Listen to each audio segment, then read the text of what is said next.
You are watching The Dawn Show. We are live and we are local, and we're talking about Ella's Retreat, ellasretreat.org if you want more information, with Mom Audrey and Dad Joe Walsh, who started this after your daughter Ella went through cancer treatments. She's now 4 years surviving that initial treatment, the proton treatment. So how did Ella's Retreat, how did that come about? And I know you have empowerment from some other friends of both of ours, Liz and Jay Scott of Alex's Lemonade Stand. Mm-hmm. And so it's so cool that we have these local families who are just paying it forward and doing so much. There's a really great spirit in this region in the nonprofit world. There's a lot of organizations that really are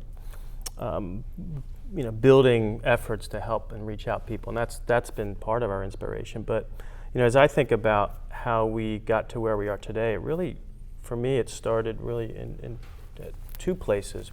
Friends of ours had a fundraiser on our behalf to help us when we had to travel to Boston, and that really touched me. I remember the moment being in front of everybody, thanking them, and in some ways just feeling odd that the focus was on us. Mm-hmm. But once I got over that and realized the power of it, I thought, wow, what a neat idea to bring people together, have fundraisers, and help support a cause. And then, of course, we went to Mass General, mm-hmm. and the folks at Christopher's Haven, which was the nonprofit that found housing for us. They just sort of paved the way for us. I mean, we saw this brilliant opportunity to do essentially what they're doing. And what we're doing isn't rocket science. It's really just helping families who are in a real difficult spot. They have to travel far for a lengthy treatment, and the last thing on their mind is to want to have to find a place to stay. Right. And it's a very simple gesture, way to help and alleviate a big stress point for folks, we think. Right, because it's a financial liability to have a child with cancer. It really is. I mean, we were fortunate that we had good insurance and that paid the bulk of Ella's medical needs, but that's not always the case for people. And then you add on, the fact that they need to go and live somewhere for 6 to 10 weeks, and it can get extremely pricey. And a lot of times, like in our area in Philadelphia, there's really not a lot of places for families to go. Yes, there's the Ronald McDonald House, and that's a wonderful facility, but very often they have to refuse people just because they don't have the vacancy.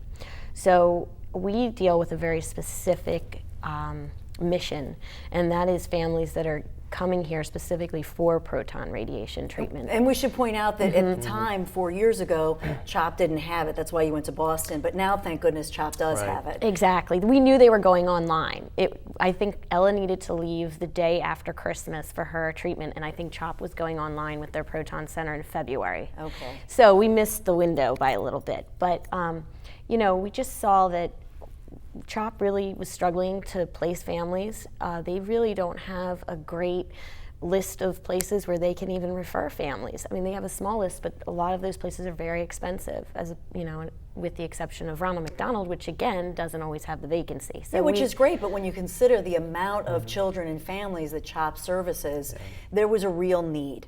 Absolutely. And you guys have filled that void. And I imagine that when you meet other families who come here from across the country, from around the world, they also have hope because they get to see you and they get to see Ella. And you can say, she's okay, because they're terrified.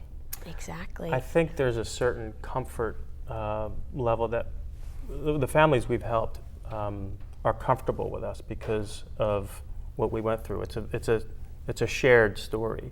So I think that in of itself makes it easy for a family need to accept the help and want to work with us and vice versa. Well, how many people really have that kind of empathy? You can have a loving family, you can have loving friends, mm-hmm. but who can say, I went through this and you're going to be okay? Yeah. Exactly. And the daily grind is a lot different than, you see a child with a bald head and maybe a feeding tube, and yes, you have empathy. I mean, that could not be there couldn't be nothing worse than seeing a child that looks ill, but the daily reality of it it's intense. You're seeing your child receive chemotherapy. You're seeing their hair fall out on a daily basis. You're seeing them struggle to have energy. And all of those things are, they tug at your heart every single moment that your child's going through that. And the last thing you want to have to worry about is, how are we going to pay for this? How are we going to find somewhere to stay? You just want to focus on your child. And that's our main goal, is let you focus on your child. We'll focus on some of these logistics for you so you don't have to think about it. And that's what we do. We have, Joe's dad is wonderful. He's retired, and he's really the point person for bringing people together with the hotel that they stay in. And he handles all of that. He's sort of our booking guy. And is it the Marriott? Is it always the Marriott? Right now it is, yes. And they've been wonderful to us. So we want to give the Marriott a little big shout out. Yeah, It's exactly. the Residence Phyllis Inn. Henderson from the Marriott Residence Inn. Phyllis, we love you. Marriott, Yes, we yeah. love you. They Big shout are out. a great partner, and insofar as when a family arrives, they shower them with gifts, and of course they're discounting Ella's Retreat on the financial piece. So they've been a wonderful partner, and so far the families have Been really happy. been very happy with the accommodations. It allows them to kind of relax, decompress, and it's a suite, so there's a cooking area and dining area and all those things that really add up when you go through something like that. Yeah, absolutely. So if somebody wants to, so it's not where somebody is going to say, we'll be a host family. You're really putting them up in hotels. Yes. They're not staying in somebody's house. Exactly. We try to find hotels, and that's why the Marriott works out so beautifully, that have cooking facilities. It's a nice little kitchen, and we try to get our families 2 bedrooms with 2 full baths, because after treatment you want a place for that child that's been treated to go and relax. So then there's another, there's a little living area and another bedroom for the other family members to sort of stay in while the child maybe relaxes and watches a show on their own or takes a nap. So everybody that has stayed there has been very pleased with the accommodations. They provide them with a breakfast, but they have the option to cook on their own. They can go to restaurants. Everything's close by. It's 20 minutes to chop.